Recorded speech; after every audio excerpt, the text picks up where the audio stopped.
So I got a story for you, buddy. It's Music Monday, so I got a news story for you. Now Yeah. this comes from a friend of the show, John from Eve Six. I'm sure you know Eve Six.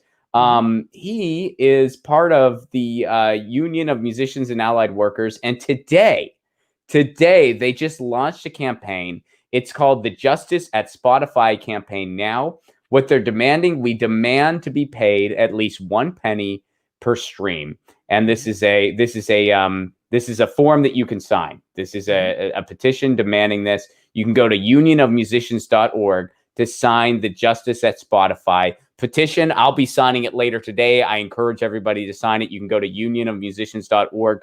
Now, we've covered this on the show before, but for anyone who might not be familiar with our conversation, Spotify keeps taking more and more from the artists. And it's not just Spotify, it's basically all the streaming services.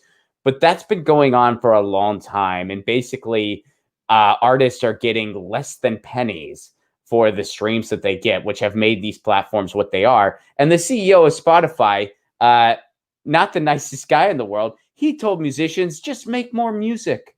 I'm ripping Yeah. you off, so you better just make more music so I can rip you off more. Yeah. But, eventually those fractions of pennies will add up. Yeah. That was the dumbest thing he could have ever said. And Oh, we covered it on the show. Yeah, we had a fun if time with that. anyone that makes music, even if you make a simple 3-chord pop song, to record that in your home studio and to tweak everything, I mean, making music takes forever. Some of my favorite records where they had unlimited budgets, I know they worked a week. There was 10 people on full salary in a studio for a week to create a 15-second intro. Music that we consume very, very quickly takes for friggin' ever to create. So it was very insulting what he said. It's very embarrassing that it's a Swedish company. Um, and yeah, this just the thing that used to not only make people a living but make people an incredible living writing songs is just it's gone, and people consume more songs than ever. So Mm-hmm. this really is important for other people than musicians. And I've been a live performance guy, so most of my paychecks have never come from royalties from writing.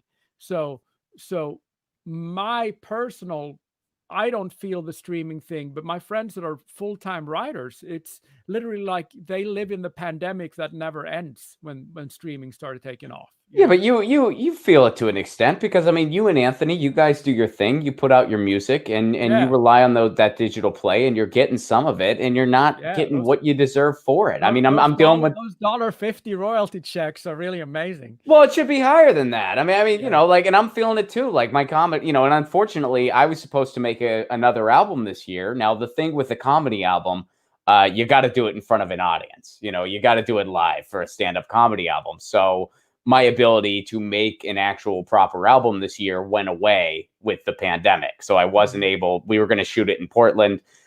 That all just got pushed back. So I haven't had a stand-up album since 2018. I try to do one every other year.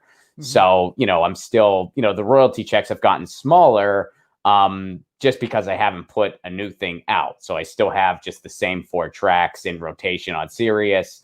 And, I need some new ones in there, and that ain't happening for a minute. Whereas some people who had some stand up in the vault, they were able to just drop their albums. So stand up albums are still coming out because some of them just take a long time to finish. But for someone like me who, a lot of my material's topical, I kind of got to pump it out when I record it. But anyway, Yeah. Yeah. um so yeah, I mean, this is what do you think, and this is a heavy question that there is no one answer for, but like, what do you think the fix is kind of going to be? Because the technology is not going away. The world doesn't work that way. So these streaming services, they're going to continue. They're going to, keep growing and stuff like that. But there's got to be a solution where the artist gets a fairer piece of the pie. Uh, well, the solution is obviously, I mean, duh, for all the streaming services to pay more because they'd make Sure. nothing if the songs weren't written, you know? Right. And but there has to be much like there's a Paris Climate Accord where the you know or the biggest leaders of the world meet and just go, well, here's the stuff we have to do together. We can't just do it in a few countries because it won't be good enough, right? That's the kind of worldwide initiative we need. We need many countries at once to do the same thing.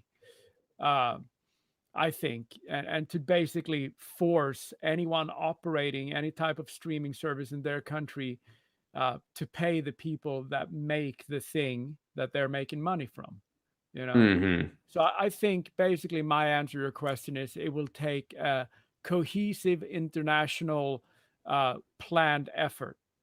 I don't think legislation in one country, even if it's the US, will do much.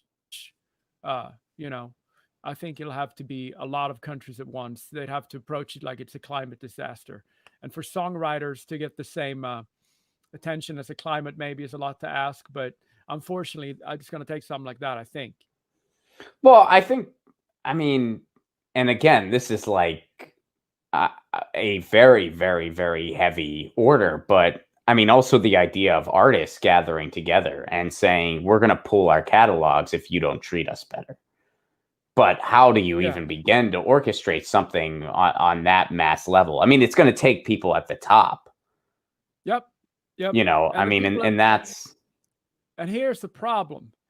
It's a little bit like American politics and lobbying, quite frankly, because a lot of the big record label heads are in cahoots with Spotify. So they're making money, but their artists aren't. So yeah, the labels aren't getting effed like the creators are. And that's that's what's going to make it even harder. Well, they figured out ways to like stay alive in like the most like just BS. Like now you get these 360 deals where they take a cut of everything you do, but their job hasn't changed. They still do the same job they've always done, but they get more of you. Like that's so insanely unfair. You sell T-shirts at a concert, and your label gets money from that. So that's it's very, the 360 deals it's pretty heinous, and that was all a result of sales going away, you know, right? Because you know, in the heyday of the CD, and we're talking late 1999, early 2000, when say some of the pop records at the time, most of them made in Sweden by the same guy, you know, Britney Spears, NSYNC, Backstreet Boys. Those albums would do almost like 1.5 million units the first week. And you're setting several people up for life from 1 week of people buying CDs. Meaning if you are willing to live a middle-class life, you can retire from 1 or 2 weeks of sales, you know?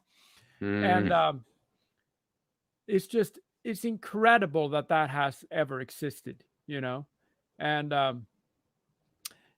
there are no sales anymore. You know, there really aren't. And you know, it was interesting to see in the early 2000s when people like Sting and people like that they couldn't break a song and they would put it in a Jaguar commercial. And then Jaguar would break it for them, in addition to paying them a bunch of money, you know? And it was just weird, you know, because I'm old enough to have grown up when some artists that were, you know, at the top of their game, even if a record wasn't a hit, they wouldn't sync to certain levels. But then in this day and age, it's not syncing to certain levels or selling out at all. It's the only option you have if you want to reach lots of people with your art. Oh yeah, song placement is just, I mean, dude, Iggy's done it, man. I mean, now it's like, that's just something that you do when you can. Yep, absolutely. Oh man. Well, so let me plug this one more time for everybody at home. I encourage you to go and sign this. I'll be signing it later today. Victor, will you be signing?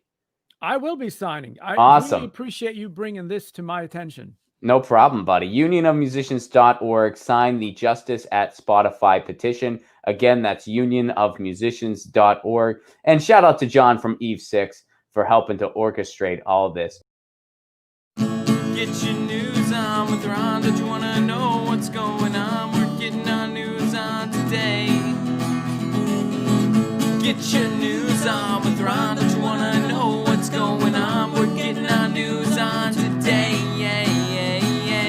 You can tweet me an article at Ron Placone. go through it together and make it our own. Get your